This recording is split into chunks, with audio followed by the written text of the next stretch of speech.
Welcome back to Redneck's Dirty Hands. I'm Pete, and this is episode 4, I think, of World's Fastest Golf Cart.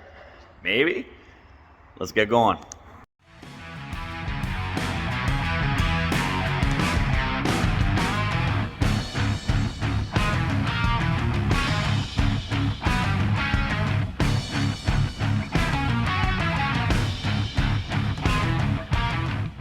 Alright, so as of right now, we've got the front end mocked up, the engine just sitting there, we got the back end mocked up. Going to be working on the tie rods. I got a steering rack for it, just a stock Yamaha golf cart steering rack. So I already kind of mocked up homemade tie rod end here. Just I got lug nuts welded onto the end here. That's just a stock golf cart lug nut. Piece of tube that I had, part of the original steering rack off another golf cart I had. I just cut the end off. These are tie rod ends or heim joints that I had bought a bunch of parts at an auction a few years ago from an Arctic Cat dealership, and then I got a box of these, so just drilled it out so it fit over top of here. I'll weld another nut onto that. So custom tie rod end. Motor's mocked up, just sitting in there. Probably going to work on reinforcing the supports for the axle in this video as well, so we can get the axle nice and solid, true, get the steering finalized and working. I might put a few more supports into the framework that I got on there, so stiffen it up. Get this guy off here. So I'm probably I'll throw some more weld on here, and then in the back, I got a donor frame from another golf cart. I'm gonna cut that back section out of it so I can connect that from the piece that I added on back into the rail, so it looks better and adds a little bit more strength. And we'll get the rack bolted down, get the tie rods on, see if we can set some sort of an alignment on it, make sure that we got adjustability for that, and then yeah, we'll get the rear end I want to add a couple more bearings to the axle, get that tight and right and true, and we're that much closer to cranking that sucker up. This is gonna be wicked.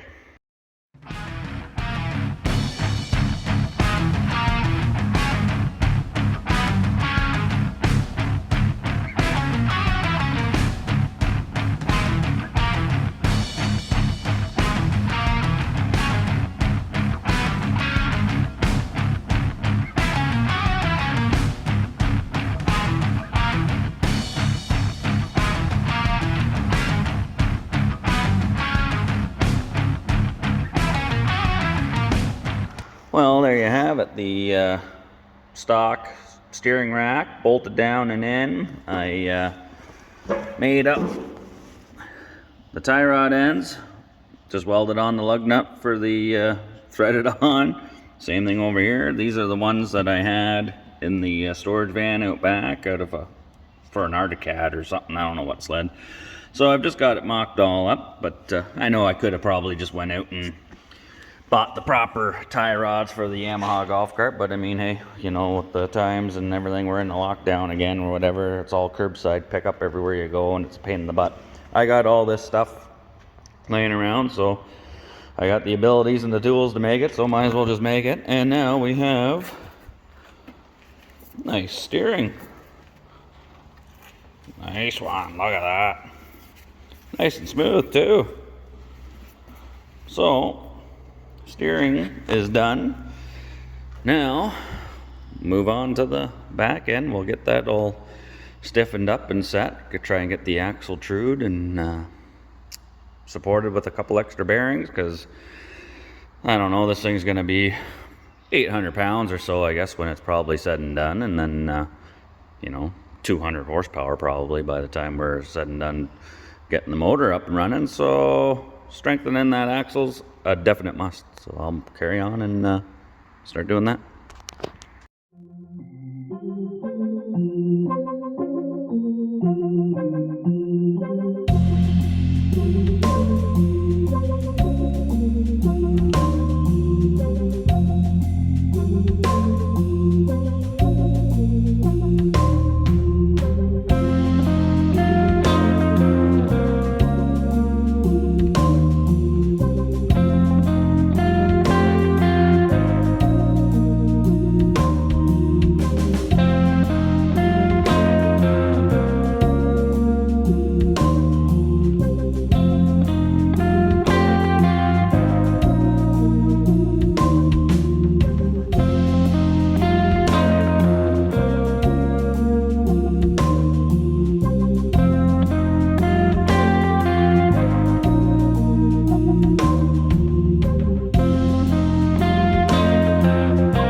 So there's one side done. I originally cut these tubes here. I was going to put them on the outside of that, but it's a good thing I double checked, put the rim on, and the rim would have hit there. So because I want to keep these bearings out as close to the wheel as I can, so there's not a whole lot of load on this axle to try and keep it from bending and whatnot. So I cut them back down to 9.5 inches, put them on the back side. So I've got them just tacked on. I still got to pop a hole through that bearing there, and then basically I still got to put the make the hubs for the sprocket and the rotor, get them in on the inside. But at least this way, that should add quite a bit of extra support for the axle, and if I really have to, I could probably put a brace from the tube, and I could do a standoff from the frame and do like a triangulated brace there to stop it from flexing upwards, you know what I mean. See how it goes, I don't know, but I kind of like how that turned out. Hopefully it works pretty good. You know, the more bearings on that, the better, to stop that shaft from deflecting and bending. But now I just got to copy this on that side.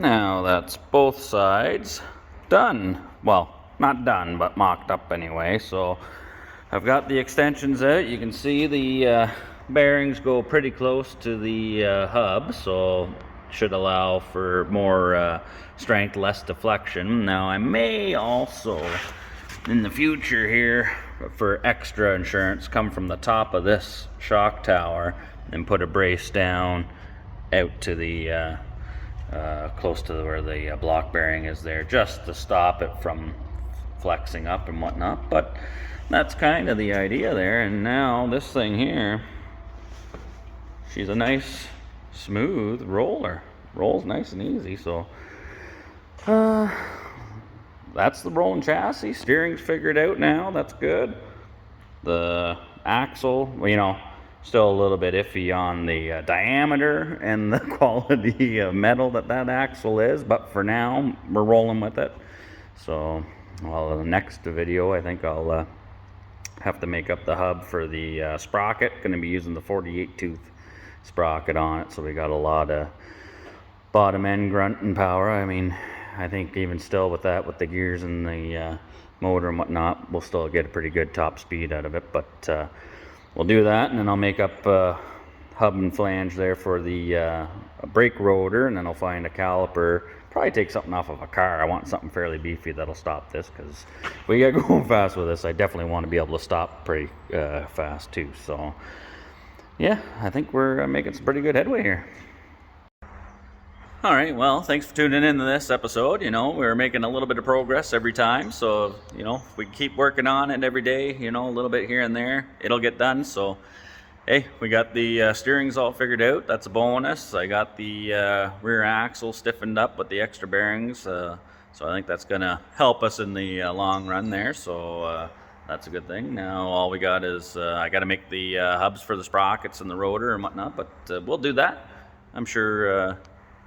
One thing at a time, you know, all the small little jobs. You just keep picking away at them. Before you know it, we'll be just ripping this thing. So I'm pretty optimistic at how this thing's going to work out. So, you know, if you like the build and you want to keep following it, make sure you subscribe. It helps us out, you know, hit the like button and leave a comment, you know. Make sure you turn the notification bell on too, so every time we upload a video of this, you'll get notified, and check her out. Hopefully, before you know it, the full send video will be coming, you know. Maybe we'll be ripping it on the golf course. Who knows? I know we'll be ripping it down the road here when she's all done. So thanks for tuning in, and take her easy.